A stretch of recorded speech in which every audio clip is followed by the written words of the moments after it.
Welcome to Season 3 of the Fresh Flow Podcast. Mitch, can you believe it, man? We're like official now, third season. Did you ever think it was going to happen? I did not.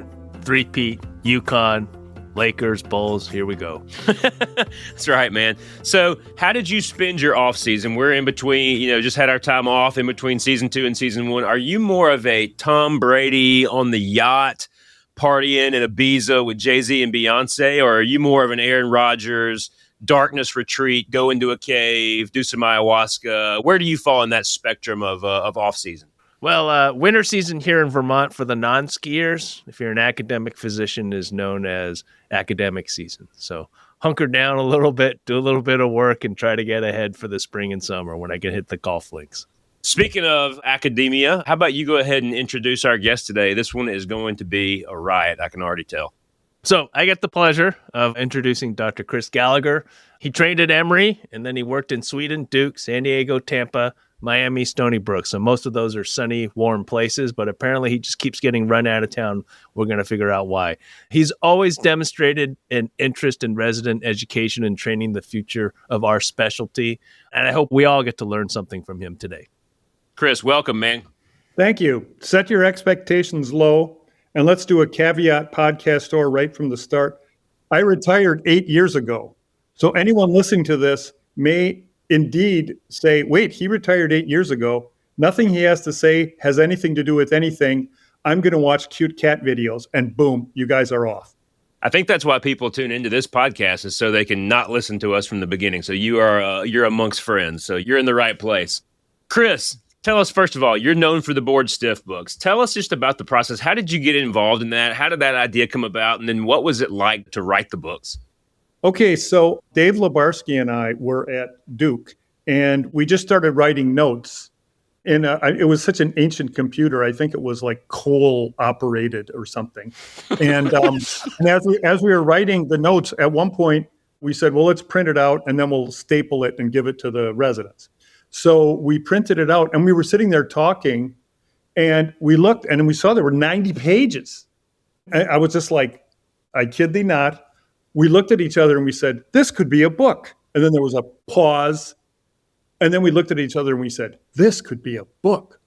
Well, then Lebarski, who I hasten to add has gone on to great things. He's a chairman of the Westchester, and he was Sacramento, and he was CEO of the Galaxy, and won the Nobel Prize and everything. So good for him. He's doing wonderful things. Good for you, Dave. He's also still working, unlike me, the lazy slob that I am. But anyways, so we pitched it, and eventually Houghton Mifflin, or somebody rather, took it, and they were very leery of it because they said, this thing's a little goofy. And I said, look, that's our audience. I mean, these are anesthesia people. I mean, there's laughing gas leaking from the machine all the time. So this thing will really work. But then the best part is the title. And the title came from my wife. So I was at home and I said, hey, we're writing this book, and it's a review book about anesthesia boards, but I just don't want to say review. I want it to be something snappy. And then she said, and this is an exact quote, how about the way I am at your doctor parties? Board death.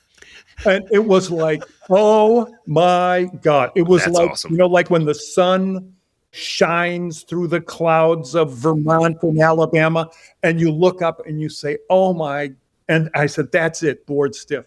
Then when we went to the publisher people and said, I want to call it Board Stiff, they looked at me like I had an extra head coming out of my dorsal flipper.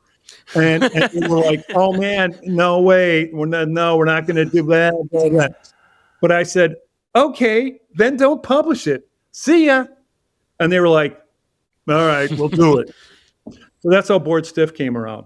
And then proving that nothing exceeds like success, we did a Board Stiff 2, and then I did a Board Stiff 3. People eventually ask me, are you going to do a Board Stiff 4? And I'm like, look, I ain't like Hollywood. I'm not going to milk it. So that's the Board Stiff story.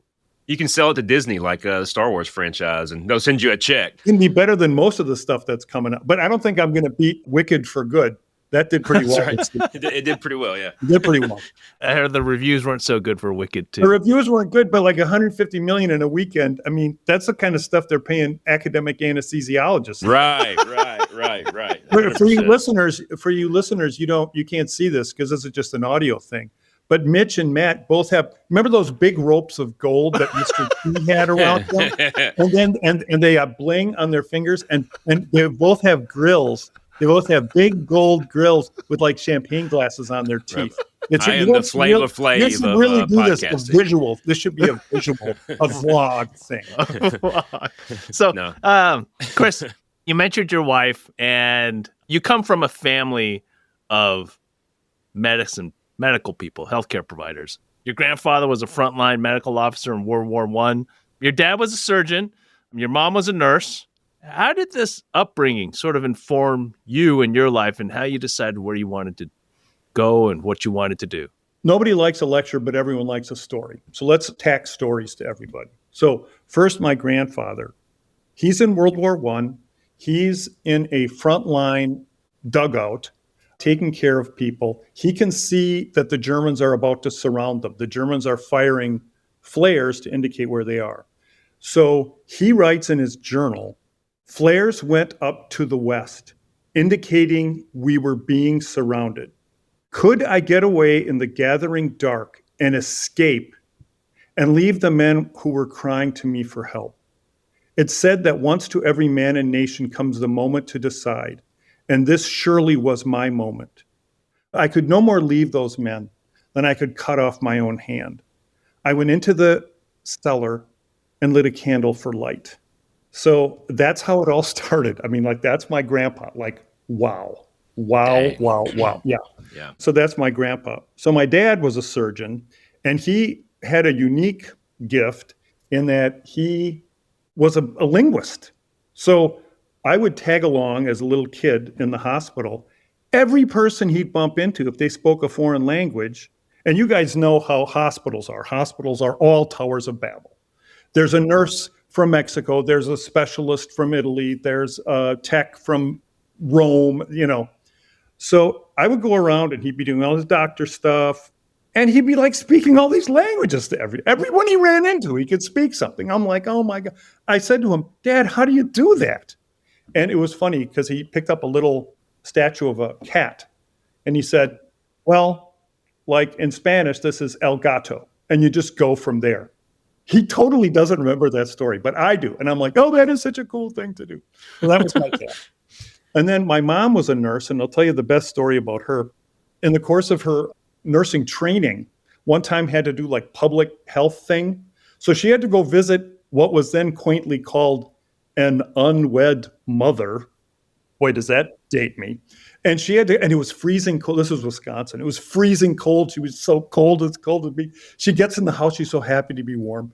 And she has to like talk to the woman to say, well, how did this come about? And she goes, oh, I took a bath after my brother did. That must be how I got pregnant. And my mom's like, she was so happy to be in a warm house. She's like, fine, made pregnant by bath water. That's in some official record somewhere. So anyway, so that's the parents. Then my sibs are all really cool. They're all in medicine. They're all funny as hell. I mean, when we get together, like security comes to our room and says, you guys are laughing too loud. There's complaints from all around you.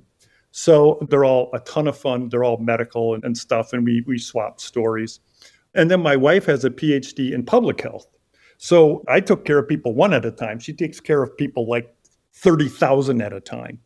Anyway, what did all this do for me? I don't know. I guess I wasn't smart enough to be an engineer. I went to college with engineer guys, and they were so good at calculus. I never got a single max-min problem right. Okay? Okay? Not a single, okay? What's the maximum right circular cone you can fit into a right circular cylinder? The answer is 4/27 pi r squared h. But don't ask me how I got it. I could memorize it, but I couldn't figure that stuff out. So anyway, everyone was medical, so I said, oh, what the heck, and I'm not smart enough to do anything else, and I'm no good with my hands, so I can't fix anything. My toolbox at home only has one thing in it, a pen to sign the check to pay the guy The guy, that's right. the thing. So The guy. that's how I ended up here. Well, so you wound up in healthcare. You wound up in academia, heavily involved in resident education.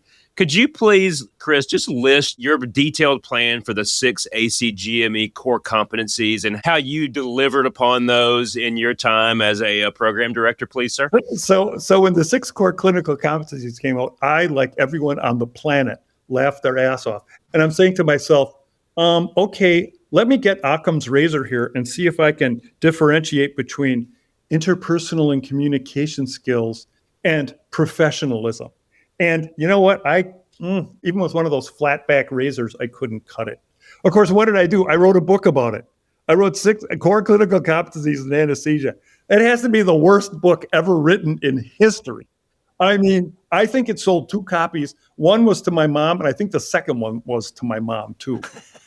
But I said, well, hell, if they're telling us we have to teach this material, then I'll write a book about it. And I wrote a book about it. But it, like so many other things, I don't need to tell you or the other people listening that it's like, oh my God, really? I remember the one and only lecture I ever heard from Dr. Gallagher, and it was at an SEA conference, and you were on a pro-con panel about competency-based graduations. And if you would, could you just share with the audience, you were on the con side. Yeah. So here's the Reader's Digest version of things. Okay, let's find a place exactly halfway between Vermont and Alabama, between you two guys. That would be what we'll say, Pennsylvania. You're in Pennsylvania, okay? You have 10 residents. They come in. 5 of them are fantastic. It's unbelievable. These people, their hands are spun gold. They learn and they know everything. Okay, they're so good. After 1 year, you graduate them all. Competency-based. Yippee-dee-doo-dah. So now it's your second year residents. And who is in that class? 5 morons. These people could not pour piss out of a boot with the instructions on the heel. So now you have 5 people who are dumber than rocks. And it's like, well, you know what? Competency-based medicine, we have to keep them till they're competent. Well, guess what? You have to keep these people in there for 10 years. So gradually, all your best people are gone and you're left with dumb people. And pretty soon, your residency is full of such morons that they will be stacking bodies outside your surgery center like cordwood when these people are trying to give one of Versed for a cataract. And so in that sense, I found the competency-based argument to be somewhat lacking. So what should we do? I mean, everything that's happened, the 6 core competencies, competency-based, what would Dr. Gallagher do? Okay, if I were the king of the universe, spoiler, I'm not. The thing I would do is get rid of all the extra stuff that we make the residents do. So, like one of the things I did at one of the SEAs when an ACGME guy was there, I hope you guys can keep up with all these letters, is I said, every time ACG gives us one more thing to do, and it's like phyllo pastry. And ACGME says, well, you have to teach them the ethics of research. And it's like, give us a break. We know about the ethics of research. You have to get consent and you got it and you can't, So, we have to teach the residents that. Okay, so in Vermont and in Alabama, you have to fit in a phyllo pastry. And how do they usually do that? They usually do it with an online course. Now, given my recent spate of medical problems, I may be meeting the creator sooner rather than later. But one thing's for damn sure, if they send me to the place I deserve, the person who's going to be there right next to me is whoever invented online courses. This stuff, this junk that we send to the resident. You must score 80%, and you've got to do this, and you got to do that. And then all the residents are smart. They game it. They don't look at the module. They go to the test. They take the test. They get them wrong. They see what the right answers are.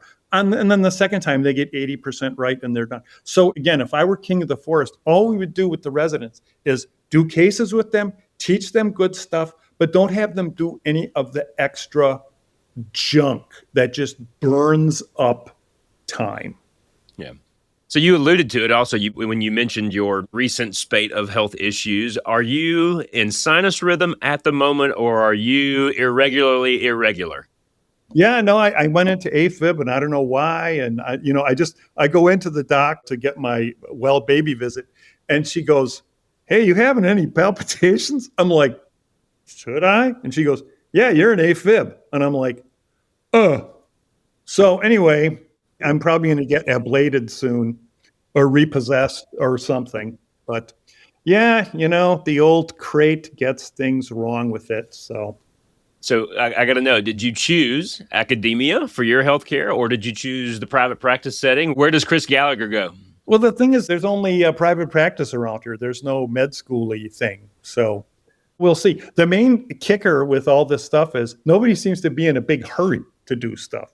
So I'm going to see my ablation guy January 5th, but I'm going to drive to his office right when we're done and walk in, and the lady behind the desk will say, "Are you checking in?" I'll say, "I'm a little early, and I'm not supposed to be here till January 5th, but I'll give you all my information, and I'm going to give you my card, and I'm going to tell you the second somebody cancels or, God forbid, goes the other way, give me a call, and I'll zoom right in, and you can ablate me and get me going just like that." You're not kidding, are you? You're going in this afternoon, aren't you? Well, that's what I did with the first cardiologist. They said, "Well, they'll call you within 2 weeks." And I say, "Look, by then there's going to be a clot the size of Connecticut in my left atrium. And the next time you guys try to interview me, it's going to be like, today's interview with an aphasic guy didn't go too well, you know." So I just found that to cut through the paperwork and the computer stuff to actually go there. And then I always say, like, "Hey, can I talk to the doctor for 2 minutes?" And then, like the first one, I said, "Hi, I did cardiac anesthesia for 20 years. I know what all this stuff is. I know what the score is. Just get me in there and get going. What do you say?" And they're usually like, "Okay." And then that night I'm like, "Yeah, can you come in 3 weeks earlier?" So if I were in Vermont or I were in Alabama, I'd go right up there and run up to you guys and say, "Save me, save me." Yeah. Well, come on. Are you chewing aspirin like Skittles right now? No, they put me on Eliquis. Am I going to bleed into my head? Is the blood too thin? Is the blood too thick? Is it bleh? I think the interesting thing here is, if we were talking about finance or trading stocks, this would be considered inside trading. As a physician, you know how to navigate the system, right? And I think that the point that sticks out to me the most is that, you ask for 2 minutes with your doctor. Yeah. Right. And the lady kind of goes like this, "I don't know." Then I see the guy come out of the thing, and I know the guy has an Arabic name. So I turn to him and I go, "Assalamu alaikum." I shake his hand. Ana atakalam shwaya Arabi. I speak a little Arabic. All of a sudden, he wants to talk to me. So this goes way back to Dad, always able to talk to everybody everywhere. And this helps too. So, you were the longtime program director at Stony Brook. Alan Alda opened up a Center for Communicating Science there. I don't know if you had an opportunity to sort of interact or work. I don't think Alan Alda ever heard of me or wanted to talk to me, or he never had anything to do with me. I mean, he's a big kahuna. He's a big star. I'm like a little baby fish. So, but it's how do we get back to the humanities, right? As an anesthesiologist, your mom's adventures and where she wrote, a bathtub water. You can't do that in the EHR today because I'm sure there's no box for it. But how do we as a profession sort of move back to the roots where you grew up in? Well, I wish I had the magic answer. I mean, I can sit here and do all the usual stuff, and it's like, we're spending too much time on the screens. Here we are on a screen. We're using smartphones. Nobody's reading books anymore. Back in the good old days, I read War and Peace. Everyone should read War and Peace. The short answer is I don't have an answer. Again, if I were the king of the universe and everything were at my beck and call, people would read more books. They would spend less time on their phones. Like, I'll give you an example. Someone I knew, like a standard thing I say when I talk to someone is I'll say, "What are you reading lately?" And almost invariably, the people will look at me and say, "Well, I just read the internet." By the way, nobody wraps a book the way Mitchell Sy wraps a book. When you get a book from him, it's like, if he mails it to you, it's like getting into Fort Knox. It's perfect cuts, perfect seams, perfect tape job. It's unbelievable. It's like a fortress. And more importantly, it's not Scotch tape, it's mailing tape. Extra mailing tape. That's tough stuff. So, Chris, we've kind of talked about private practice medicine, academic medicine. You've been retired for a few years now, but you were probably seeing this towards the end, the blurring of the lines between academia and the private world. Is academic medicine still a thing, or is it dead? That's the $64,000 question. And I'll go back to my earlier caveat. I've been retired for 8 years, so everything I say may be discounted. From what I saw towards the end and talking with people since I've left, it seems like academia is sort of dying. Let me give you just one like concrete example that you can hang your hat on. So I worked like a dog to get Stony Brook into the simulation network, the thing that used for the maintenance of certification in anesthesia. Very controversial topic. You can say it's a good idea, you can say it's a bad idea, but it was something in academia. And we were there. We were one of the first centers. We were actually the first center to actually do a MOCA. I mean, actually do it and certify some people.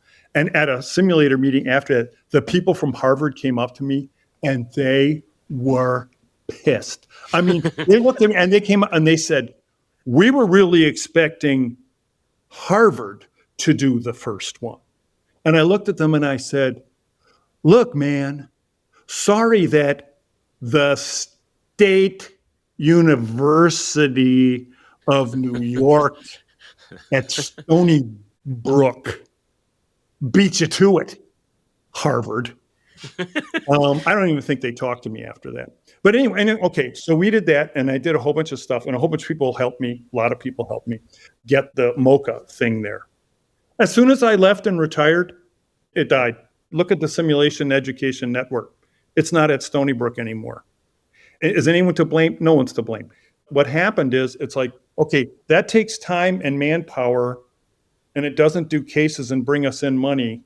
And it gives us a little academic panache, a little academic swagger, whatever.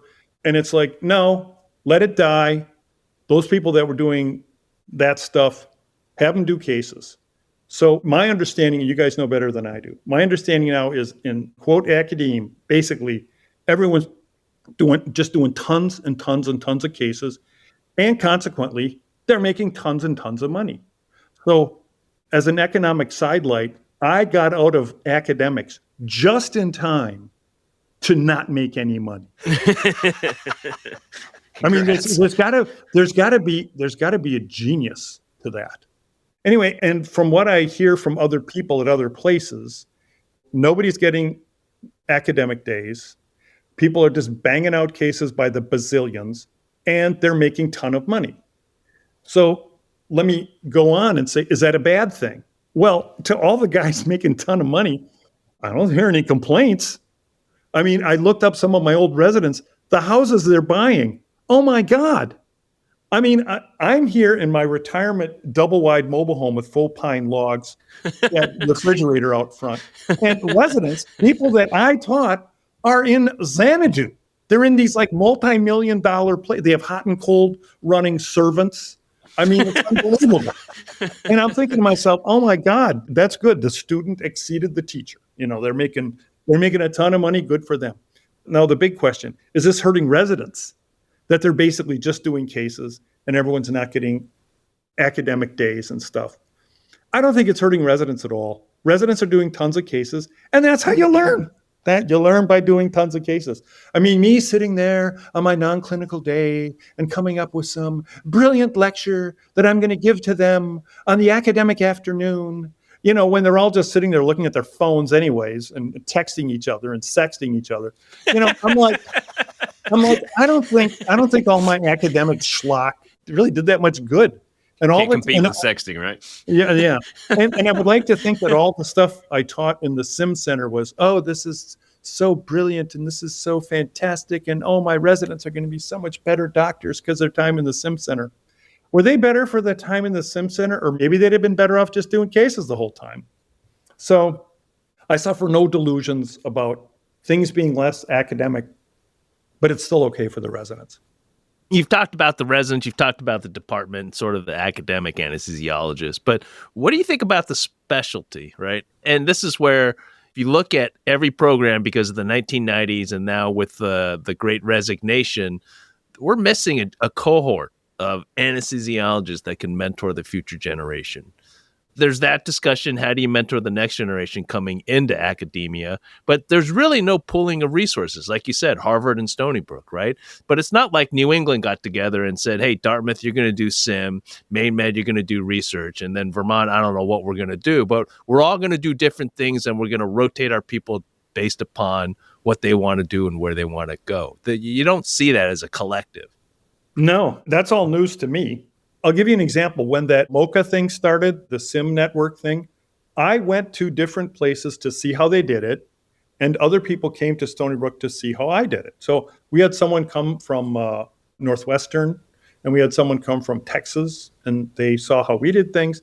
And then I went to a couple different places and I went to Pennsylvania and stuff and saw how they did things. And that I thought was great sort of cross-fertilization. I actually got to see them in action. They got to see me in action. And it was the only time that I really saw cross-fertilization. So the stuff you're talking about, Mitch, different groups, I think would be a great thing. But I don't know how that would happen. So, Chris, tell us about retirement, man. You kind of joked in some of the earlier emails that your goal today is that that this year doesn't end up on your headstone. Right. Yeah, my goal is to stay the guy who wanted to chisel 2025 in my headstone. And then when January 1st comes, it's to try to keep 2026 off. So as a guy who worked really, really, really, really hard back in the day, what are you doing these days? What occupies your time? Well, I like to write. And, I wrote the anesthesia books and stuff. And then when I retired, I kept writing. And the first thing I wrote, again, it's too bad this isn't visual. So the first thing I wrote was, this is Retire Wrong. And it's an adult coloring book on everything you shouldn't do in retirement. So, here's one. Tony doesn't believe all that hooey about taking care of the heart. So then there's a picture of him, doing that stuff. And then, when you rent a car, did you ever get in a car and wonder, who else drove it? So I wrote a book called Florida Plates, Who Rented This Car Before Me. And what I did was the vehicle of the book is I just keep putting people into the car. I would just think of the craziest thing and throw them in a car and then just see what happened. And then the last thing I wrote, remember in junior high and stuff, and you'd have someone come on career day and they would talk about their careers. So I thought, well, that would be kind of funny to look at the career day, tales from the career day. And it's just all these different, and of course, everyone's weird. No one's normal. Everyone's weird. My favorite guy who comes in and talks to the kids is a guy who works at a sewage treatment plant. And he says, kids, when you get a job, say to yourself, if I went on strike, how long before they would pay me? And he goes, I make sure the sewage gets taken care of. Guess how long I'd stay on strike before they gave me a raise? And the kids are sitting there and he goes, what would happen if every single philosophy professor went on strike? But you're a garbage man and go on strike? Damn it, they're going to give you a raise. So anyway, you asked me about retirement. I like to write. I like to cook. Now I'm having to cook low carb, which is tough. I like cookies and stuff, but I'm trying to do that so I can stay alive at least through 26. And then, the main thing about retirement is just that the time is my own. So I can do what I want. It's funny when I talk to you guys before, the times before, you guys are always like, yeah, I'm a little busy. Charge the paddles. Yeah, Chris, just a second here. But the compression should be faster. Oh my God, get the 100th unit of blood. And I'm like, is this a bad time? Is this a bad time? And then I'm like, my time's always my own. I want to take a nap, I can take a nap. I give retirement my highest recommendation. The main thing, why did I retire at 59? We're all medical. Everyone listening to this is medical. None of us know how many years we have left. I do know this, though. The beginning years are more likely to be healthy than the ending years. So we all know that person who's 86 years old and they're still at the hospital, they're still working. Good for them. Some people like to do that. I hasten to add, there's a million ways to retire. My way isn't the right way for you. But there's other things I'd rather do. There are other things I'd rather do. So when I was getting ready to leave Stony Brook, I just went up in front of the residents and I knew who was going to follow me. And she's way better than I am. So I said, I have good news for you and good news for you. The good news is I'm leaving. And the good news is you're getting an upgrade. That's a wonderful statement in itself, right? Having the opportunity to leave a department knowing that it's going to go even farther than where you took it. Oh, yeah. It's way better than when I ran it. No, Mitchell said that to me many, many, many times, though, right? What's the goal of a mentor is to take you to the end of my capabilities and throw you as far down the road as I possibly can. See, Mitchell, I do listen. I do listen when you talk. And then just in case our listeners do read your career day tales, it's based off of Chaucer's Canterbury Tales. And then, Matt, we should probably list all of Chris's books and their Amazon ranking on the podcast posting. The funny thing is Amazon rankings are like Danielle Steele will be like number 8 and Stephen King will be number 3. And then you see one of mine and it's number like 12,690,000. You know, I'm right after the Keokuk 1971 phone book. So trust me, my best royalty check ever, I think I got one for $2.36. But most of the time, all they do is they send a thing that said, there really wasn't enough to warrant cutting you a check. So we don't make pennies anymore, right? Yeah. Since I don't make pennies anymore, I ain't getting any more royalties. Chris, we asked this of all of our guests, and it's kind of become one of our signature questions. What does Chris Gallagher, coming out of medical school, coming out of residency, on fire for medicine, looking back on that, what does Chris Gallagher now tell Chris Gallagher back then? Nothing. And why is that? Never give advice because smart people don't need it and fools won't take it. Chris, brother, this has been fun, man. This has been a blast. We will stay in touch, and it's been really, really fun having you on, man. Thank you so much for doing this. It's been fun. I'll let you know if I get into sinus rhythm or if I bleed in my head or if, if they need someone to unplug the ventilator. You know? I know a couple guys that'd be happy to. I know a lot of people that'd be happy to do it. Oh, yeah.